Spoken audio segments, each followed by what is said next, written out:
I thought that it might be kind of interesting today to do something a little bit different. Part of what we are going to do is give you what we think you expect, which is what's happening with the Los Gatos Veterans Foundation. And we'll share a little bit of that with you. But in particular, I thought it might be interesting for some of my colleagues to share with you their perspectives from the front line. And to do that, I've brought some individuals along with me. My name is Ellen Manzo. I'm a board director on the Veterans Foundation of Los Gatos. And I'd like to introduce to you Major General Kent Hillhouse, U.S. Army retired, our Veterans Foundation president. Kent?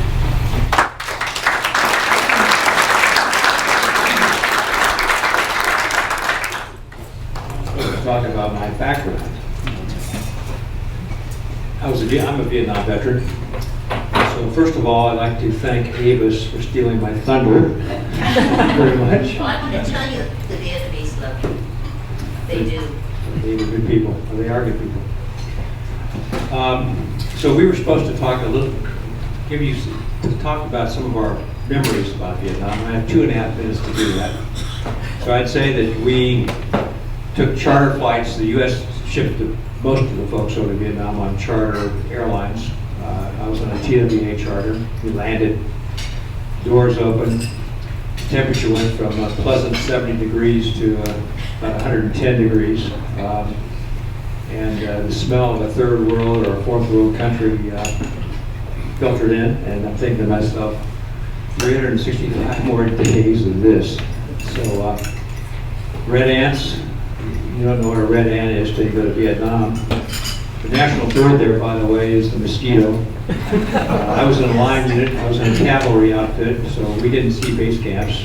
We were out in the jungle all the time. We were in what we call Boogaloo country. But playing sea ration roulette, fighting over who gets the chicken noodle soup. After a while, even the worst of the 12 packs, you have to like it. We even shot these lizards. They're members of the iguana family. They didn't have the ripples on the back.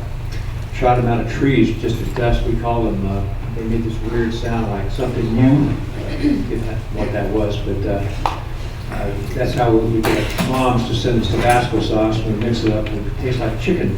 So it's better than sea rats, so sea rations, as we call them. Our unit moved around a lot. We never stayed in one place except for one night usually. Everything was done by SOPs, standard operating procedure. I was a platoon leader, so I didn't get to really buddy up with my guys because in the Army they have a saying, you can't manage somebody up at hell to die, you have to lead them up.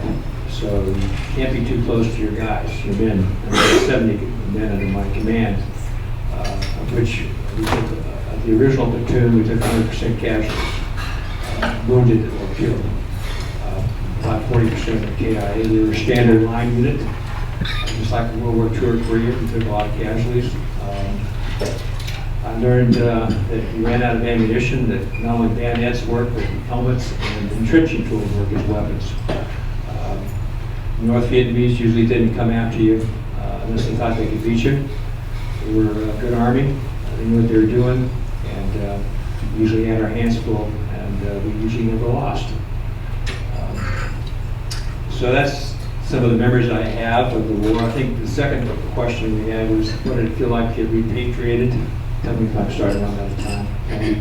By the way, I want to thank Ellen again for that slide presentation. She put that together. That's a great job. It brings a tear to my eye usually when I watch it. I watched it several times. But coming home, again, charter TWA flight coming home, and remember the pilot came on the air as we approached San Francisco, and one of the stewardess, they were stewardesses in those days, asked us if we'd like to see the Golden Gate Bridge. And everybody said, yeah, let's see him. So he took that plane down to about whatever the lowest, whatever the minimums are for an airliner. Maybe 1,000, 1,200 feet, I don't know, but low, real low. And get the wings back and forth until so everybody could see the bridge. And then we went up to Travis and they bussed us down, and on the bus, it was a hot day, because I was in Vietnam August of 67 to July of 68. So it was summertime, and I remember looking out the window, the traffic was jammed up just like when we left. Had the newspaper, the Giants were losing. It was like nothing had changed. And I remember walking down the street at the time we were in Saratoga with my family, and somebody sees me and says, "Hey, I haven't seen you around in a while. Where have you been?" So it was like there was no war going on, but that was the nature of the beast in those days. So that's basically it. My 5 minutes total here, Ellen.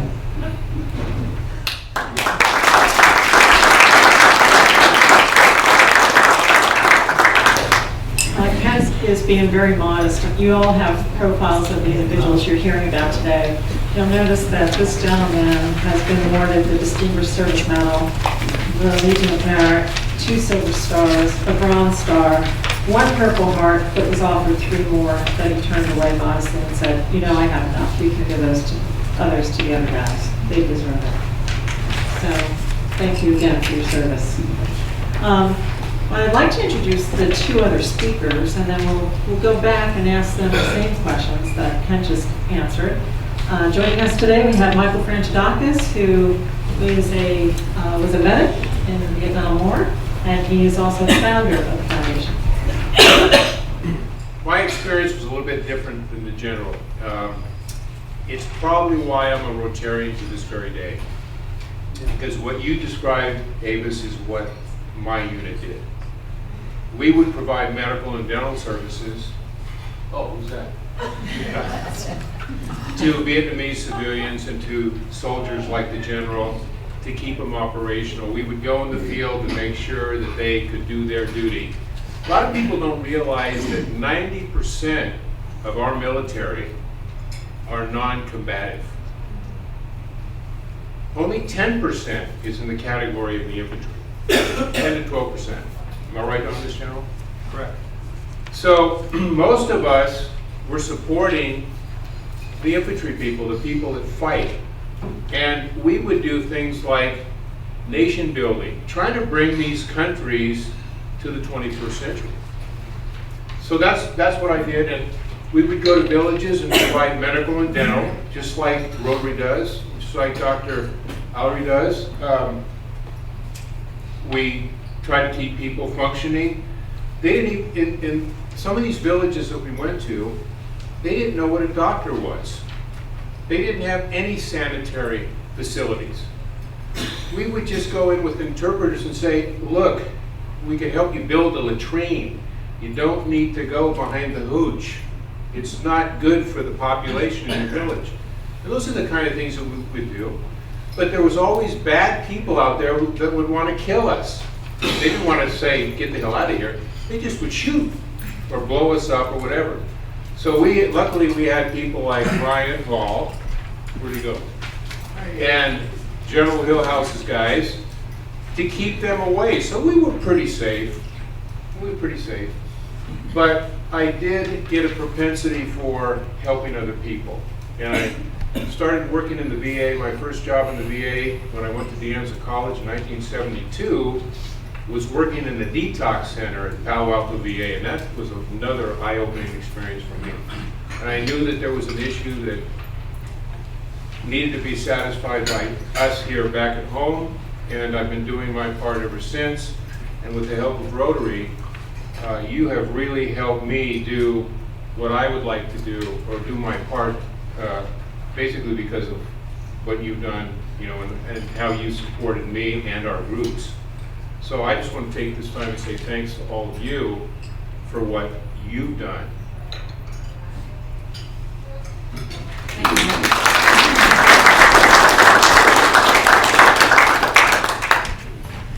I was 21 in those pictures, but 68 now. And we have our youngest veteran who's with us today, Specialist Ryan Hall, who will tell you a little bit about what he's been up to over the last several years. Ryan?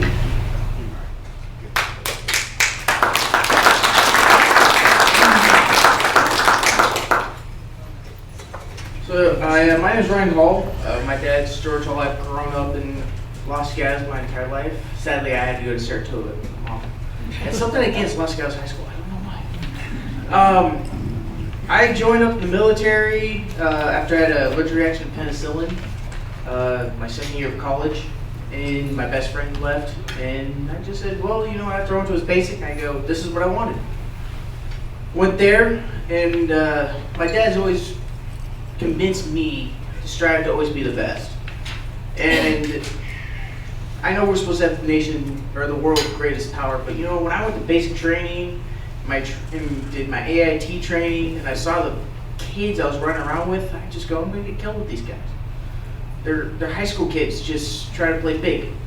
So I decided when I saw the recruiter to go to become a ranger, like, that's what I want.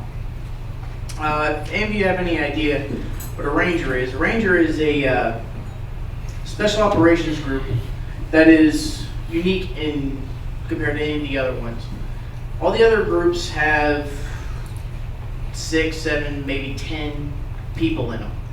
Rangers run in platoon-sized groups. And our backbone is the private, the future of leadership.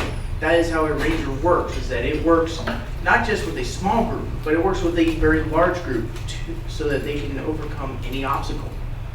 As you can see, if you can't tell, that's me, the only one grinning right there, because I'm having way too much fun carrying 150 pounds on my back.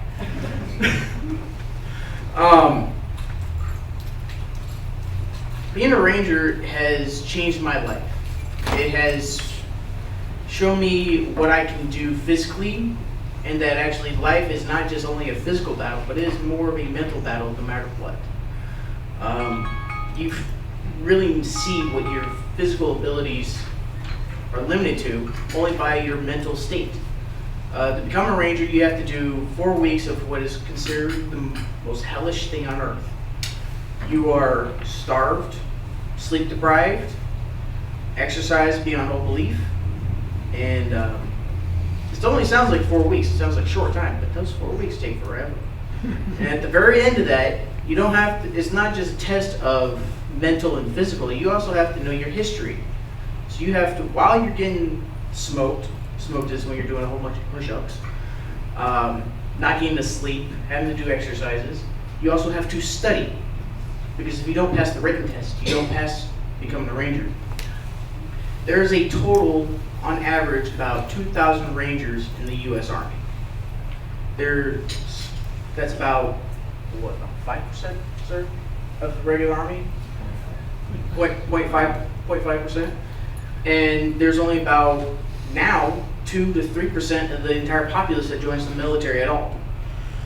So for me, becoming a ranger is a very special and memorable thing in my mind that I'll never forget.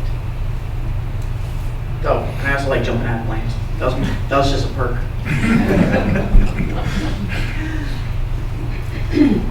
Well, I'd like to just give you a sample of some of the kinds of medical missions. Yeah, okay, so Davis, you might have seen, this is an orphanage. Is this something that you saw? Oh, I saw many orphanages, and actually this one looks pretty good compared to some of the ones I've seen. That's because they were run by the military, not the Yeah. communist government. Right. But, yeah, this is just some shots of going through villages and just helping people and providing security. I love this picture because see the ears on our patient there? It's interesting stuff. You know, when you're 19 and you get drafted and you're raised in Santa Clara County, you go to a place like Vietnam, it's a very rude awakening. And then when you start working there, it becomes even more rude awakening. This is a village that we flew into. It's called the Mountain Yard Village. Again, we didn't call them rangers. We had Green Beret perimeters. They were already down there preparing to protect our docs. Nobody wanted the docs to get hurt. You like that, doctor? Unfortunately, the 2 people that were killed in my unit were docs. Got killed in a helicopter crash. This is a school that some of our guys were supporting, bringing clothes and everything else to these people. So it's just an experience that I will never forget. I think about it all the time, and I think about all the other people that went through this and come home and should be recognized. Now, I don't think it was mentioned about Jim Lyon, but Jim Lyon was a decorated warrior. Does everybody know that? Yeah, he had the Purple Heart. Don, what else did he have? Bronze Star. Bronze Star. Yeah, so these are the people that we're going to honor here at our memorial. We're not going to let them be forgotten. Not only because they're great people, and they're great Americans and Los Gatos and whatever city they come from, but because we have to honor them. We just do. And there's a gigantic problem with a lot of our vets. There is right now. And these are people that we all know and live with. And it's really, in our opinion, something that we need to recognize and all work together. Once we work together, it's a family. You talk about a family. How many people in this room are veterans right now? How many people in this room are related to veterans? Probably everybody else. So we're all affected. That's the big picture. So I know that everybody in this room understands where we're coming from. Unfortunately, there are some Americans that do not understand or recognize the philosophy that we all adhere to. And that may be a good thing to a certain extent. We're not a militaristic society. We don't want to run around going lockstep like this and all that. That's not what this is all about. We understand the American way, and there's a lot of people that are here to protect it. And those are the people that we recognize. So General and Ryan, what I'd like to ask you is to spend a minute or two talking about your experience in your return to the United States. General, let's start with you. This ought to be good.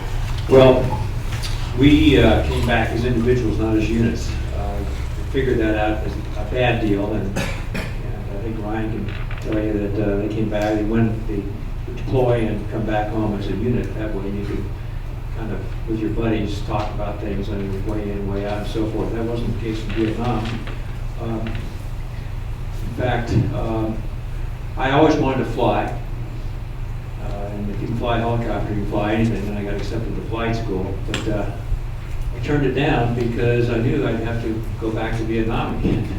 So now you look at these guys today getting deployed 5 or 6 times. I think Ryan was deployed 4 or 5 times. I mean, that hurts. I mean, I could not imagine myself having to go back to Vietnam a second time. I never got, I didn't hear stories about people being spit on in the airports and stuff. That didn't happen to me. And actually, I didn't understand that because somebody spits on you, I mean, has some trouble. So I didn't see that happen really, but still, you didn't have anyone to talk to. You felt kind of alone. You had an experience that was kind of inside of you, and kind of stayed there. So that's hopefully, I think things are being recognized now, and people are, the VA is involved, and Ryan can speak more to that than I can because he works with veterans today. So I'm going to turn it over to Ryan now. Thank you, General. Yeah, I did 5 deployments. I did 1 to Iraq, 4 to Afghanistan. Did a total of between 4 to 6 months on each deployment, with a total as somewhere around 3,000 to 4,000 combat missions in total. The General said, yeah, he came back as an individual, and going back with your unit is nice. I didn't come back on commercial, or I didn't go over on commercial flights actually, but that's kind of benefits of being special operations. We had our own kind of planes. Just got to sleep the entire way, give some ambient. Coming home though, we were allotted 1 leave if we had the days before and 1 leave after deployments. And our deployments went from 4 to 6 months, and we would have about 6 months in between each deployment. So that gave us a total of somewhere around 10 to 20 days per year to spend with our families at home. That's not much time, And the worst part is you can't even tell your parents or your family where you're going. We're not allowed to. So once I finally came home, I kind of didn't really know how to act. I just felt like I was on leave. I kept expecting myself that I was getting ready to go back on a plane. And that took me about 2 years to get used to. I always felt I was about to go home. Or go home, for me, was going back to Afghanistan, because I've been there so much. You go over there, you literally don't feel like you've been gone, especially when you go back to the same camp. So what I find is veterans suffer from something that we all know as PTSD. Up to, I believe, Desert Storm, they called it shell shock. And just lately, throughout all this, they start calling it post-traumatic stress disorder. And I'm one of those veterans that have that. But in my opinion, there's two types of it. You got one that you get from the combat zone, and the other is coming back to society. Society does thank us and welcome us home, not like the Vietnam vets. I couldn't imagine how that would have been. I've talked to some of them. The stories they tell me just drive me crazy. But for me, it's like a false welcoming almost. You guys are thankful that I'm home, but what I was trained to do and how to act isn't welcomed in society anymore. So I feel like I have to put on a fake mask to fit in. And I think that's one of the issues a lot of veterans have coming home now, is that we're welcome, but yet we're really not. So for me, that's what I think about reintegration into our society. Can you give an example of that? An example. Well, as the general said, Sergeant Major here said that, Master Sergeant, wow, I really need to learn my ranks again. I like the first one. I know you did. It's a promotion at least. At least I gave you a promotion certificate. Demoting you. There's only 10% of the actual armed forces doing combat missions, or combat in general. And so for us, the way we're trained is, well, let me rephrase this. Everyone has a flight or fight reaction to any type of situation you fall into. Well, when we in combat are trained, we lose that flight. You go from a 0 to 1,000 miles an hour. It's just turn the switch. You can't do that in society. We have to think more rationally. We can't just attack. You know, if we see a threat, we have to destroy the threat. That's what we were trained to do.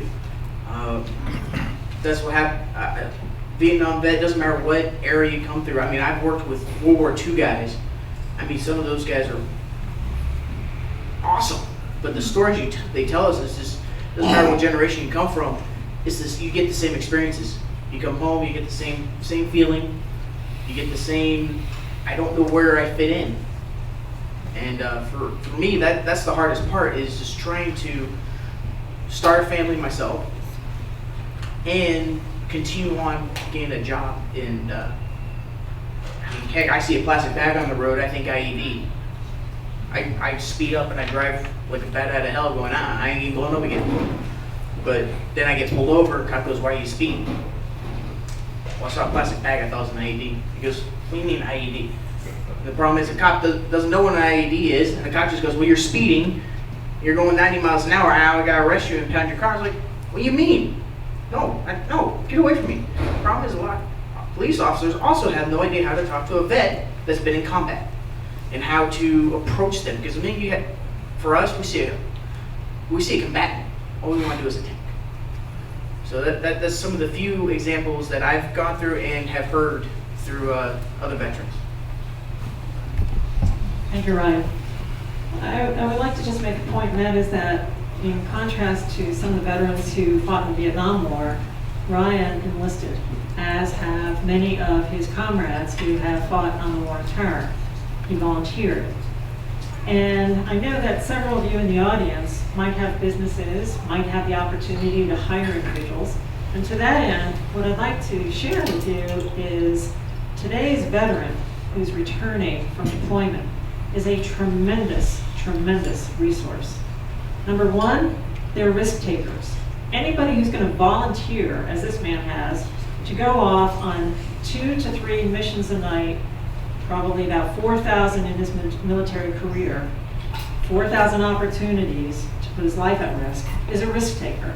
So if you're an entrepreneur, or you have a startup, or you need commissioned salespeople, you know these guys know how to take on risk. Second, if they're loyal to their country, think about how loyal they will be to your company and to your firm, right? And third, they know how to take a hill, they know how to execute. 3 great reasons to hire a vet. Well, thank you, gentlemen. What I'd like to do is now move to another speaker and have you hear from our Vice President of the Foundation, George Hall, who also brings another perspective to the table. George is not a vet, but George can tell you the perspective from a different angle. I sure can. Thank you, Ellen. First of all, I think I'd like to express my gratitude to everybody here. It's pretty important what we're doing here. When Mike said, "Hey, I'm interested in putting something together," is there anybody here that would like to do it? I volunteered because I saw my friend. I was drafted in 1965. I was ready to go through some minor medical situation with me. I was not allowed. I pleaded and begged not to be 4F. It sounded disgusting to me. and the medical officer there said, "Okay, we'll make you 1Y," which means that if they want you, they can take you. So that's then I watched my friends come back from Vietnam and be spit upon. Terrible reception for people who, most of them, many of them, were drafted. They had no choice. They put their lives on the line. They went to a foreign country full of Agent Orange and tropical diseases and were shot at and blown up and whatnot, and came back to that. And I said, boy, someday I'm going to find something I can do to make them feel better. So then my son decides to run off and become an Army Ranger, and that even gives me more incentive. So that's what I'm all about, and I'm grateful for the opportunity to do that. So I think I want to bring you back a little bit, give a little history of the foundation that Michael started, and then bring you up to date as to what we're doing today. 2012, at the urging of former Mayor of Los Gatos, the Honorable Stephen Rice, a Veterans Foundation was created. 2 years ago, we presented our proposal to the Town Council. If you go ahead and decide that the fountain area upstairs is your #1 choice, I actually can visualize that really well. The front lawn, I am not too sure about. As I look at this, I'm thinking probably the focus for me would be the deck up above us. And that to me is the most, it's a classic opportunity for you to create an educational as well as a very meditative kind of environment. And I think it's that combination that will work very nicely. As much as I hate the thought of losing that wonderful dry fountain that dominates the deck, it does seem like a natural place. And I don't think I've done this entire year as mayor, but I'm going to take mayoral prerogative at this point. And I'm going to move that we authorize the foundation to develop and submit for council review and approval 2 to 4 proposals for the location and design of the Veterans Memorial at the Los Gatos Civic Center, incorporating the pageant grounds, Civic Center deck, and or the front lawn and the flagpoles. Those in favor signify by saying aye. Aye. Opposed? The motion carries unanimously, and we look forward to seeing what you bring back in the very near future. Thank you. Thank you.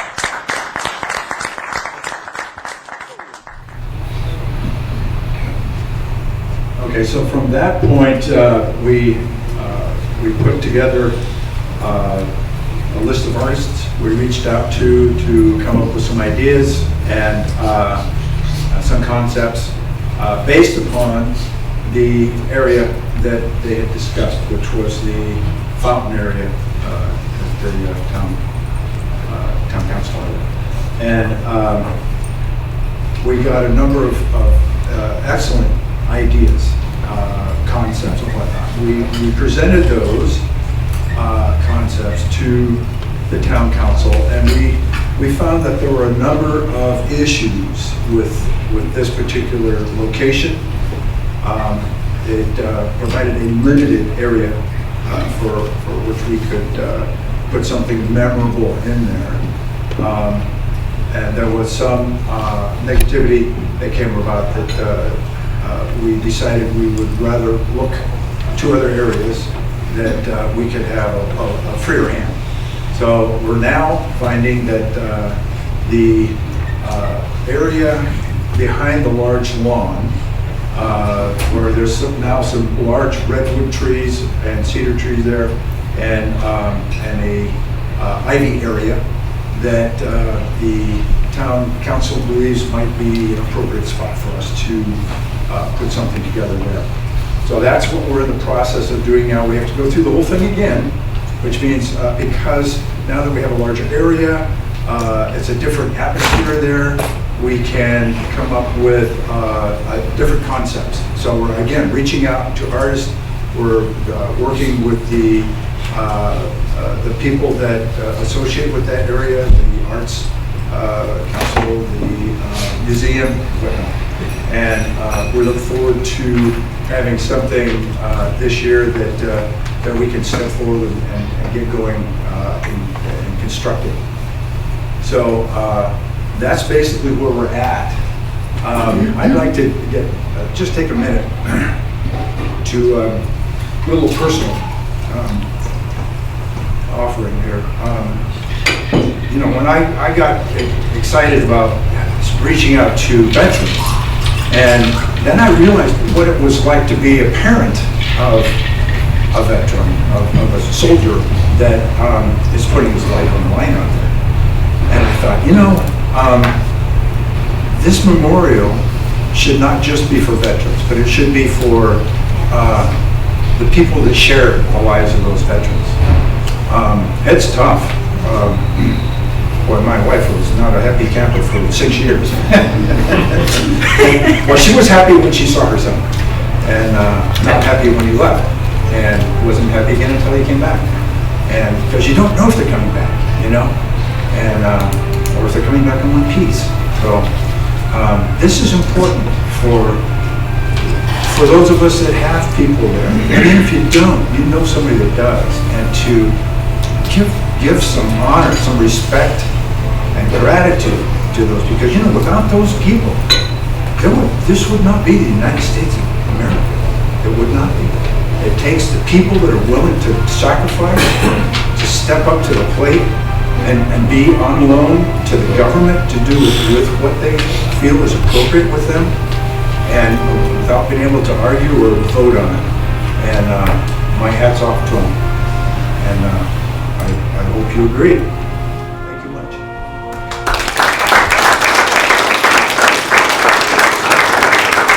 Thank you, everyone, for staying late. I realize you may have a commitment. I appreciate you sticking around. And thank you, everyone, for participating.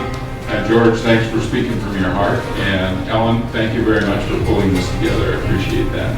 Everyone, this meeting is adjourned.